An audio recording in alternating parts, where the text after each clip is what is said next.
Skirt out in my whip, but do not crash. See you looking at me, hater, why you look so mad? Pull off of the car lot, push button at hard top. Las Vegas at the Hard Rock, you can see the time on my smart. Salut à tous, avant de commencer, n'oubliez pas de vous abonner et d'activer la cloche de notification pour ne plus rater mes vidéos. C'est parti pour le débrief d'aujourd'hui, Paris Saint-Germain contre l'Inter. Vraiment, c'est catastrophique. Vraiment, c'est catastrophique. On a l'impression de voir l'Espagne de la Coupe du Monde jouer. C'est-à-dire, le Paris Saint-Germain joue comme l'Espagne de la Coupe du Monde. À part la frappe somptueuse de Vitinha, moi, je pense que offensivement, c'est très nul. Offensivement, nous avons vraiment des problèmes sur le plan offensif. Offensivement, nous avons besoin des joueurs vraiment capables de faire la différence et de marquer des buts comme Neymar ou bien comme Kylian Mbappé. Vraiment, l'absence de Kylian Mbappé se fait vraiment ressentir. Aussi, le départ de Messi aussi se fait vraiment ressentir. S'il y avait Messi dans cette équipe ou Neymar dans cette équipe ou Kylian Mbappé dans cette équipe, vraiment, c'est différent. C'est différent. Donc, maintenant, je propose que le Paris Saint-Germain doit rapidement faire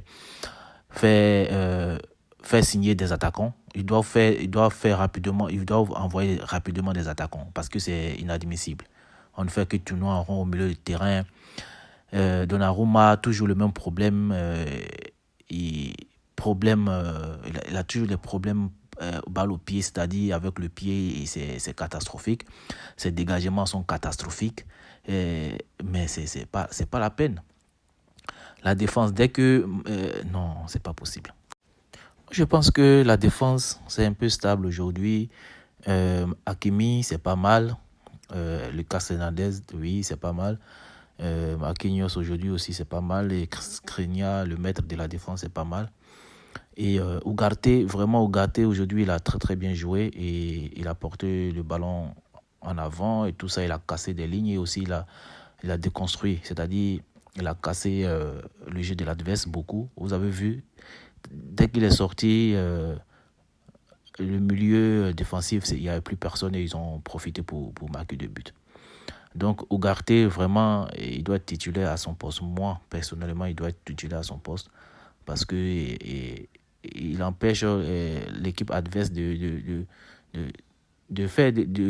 réaliser les jeux, au fait. Maintenant, les milieux de terrain, Vitinha, c'est pas mal aujourd'hui. Il commence à tirer de loin, il commence à comprendre et maintenant, je pense que il a la confiance d'Enrique, donc ça commence à aller, mais il doit arrêter de jouer derrière. Toujours, ces passes en arrière, là, j'aime pas. À chaque fois qu'il part de l'avant, il y a beaucoup de trucs positifs. Il y a du danger. Mais à chaque fois, il fait des passes en arrière, ça, j'aime pas ça. Il doit aller toujours de l'avant, comme le petit Zaïre Emery, qui toujours il va de l'avant. Non, ce petit, c'est un crack, un petit de 17 ans qui humilie ses grands frères sur le terrain. Vraiment, celui-là, Emery, il doit être titulaire. Emery doit être titulaire dans cette équipe cette année. Et Fabien Ruiz, c'est pas mal aujourd'hui, mais il faut qu'il fasse plus. Carlos Soler, c'est pas la peine. Carlos Soler, il faut qu'il sorte des... Il faudrait même pas qu'il porte encore le maillot. Non, Carlos Soler, c'est pas la peine. Et aussi, Asensio, c'est pas la peine. Moi, je pense pas que... Asensio, c'est pas un joueur qui doit être titulaire. Asensio, c'est pas un joueur qui doit être titulaire, qui doit être sur le banc et entrer après. Soler, c'est pas la peine. Et qui a été encore... je pense que c'est tout, hein, mais la priorité du Paris Saint-Germain, moi je pense qu'il faut recruter un bon ailier droit et un bon avant-centre.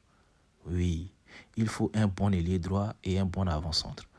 Parce que vraiment, c'est pas la peine. On peut pas, même avec cette équipe-là, de la manière qu'ils sont en train de jouer, on peut même pas gagner la Ligue 1 avec ça. Hein. On sera même éliminé même dès la phase des poules de la Ligue des Champions. Il faut que les dirigeants du Paris Saint-Germain se réveillent. Parce qu'avec cet effectif-là, vraiment, on n'ira pas loin. On prône le beau jeu, mais à la fin, il faut marquer des buts. Regardez comme l'Inter, ils ont réagi. Avec 2-3 touches de balle, ils sont allés marquer un but. Non, il faut que ça s'arrête. Il faut que le Paris Saint-Germain, vraiment, s'il décide d'enlever Mbappé au loft, il faut qu'il l'enlève au loft. Parce que nous, on a besoin de marquer des buts. On a besoin de gagner des matchs et on a besoin vraiment de des attaquants. Soit vous enlevez Kylian Mbappé au loft, soit vous achetez des attaquants des renommées mondiales pour marquer les buts. Ou bien ça sera catastrophique cette saison. Ça, je vous le dis. Ceux qui ont regardé le match, qu'est-ce que vous en pensez du match globalement? Et est-ce que vous avez aimé ou pas? Parce que vraiment, moi, je n'ai pas aimé. Je n'ai pas aimé. On manque d'attaquants. Il faut qu'on recrute des attaquants. Ça, c'est impératif. Vous avez dans les commentaires, si vous avez regardé le match, ceux qui n'ont pas vu le match, regardez sur YouTube, vous allez voir le match. C'est vraiment ennuyant et il n'y a rien, il n'y a pas de quelque chose d'extraordinaire et tout ça. On voit la patte d'Enrique, il y a beaucoup de passes, il y a beaucoup de mouvements, mais en attaque, comme d'habitude, c'est lui, toujours son système, c'est comme ça. En attaque, c'est toujours stérile, je ne comprends pas. Il faut qu'il essaie de changer son système. Son système est bien, mais il faut que il essaie d'avoir des attaquants aussi pour marquer des buts. On ne peut pas rester comme ça, faire tourner le ballon. Vos avis dans les commentaires, s'il vous plaît. N'oubliez pas de vous abonner, de liker et de partager. Ciao, ciao.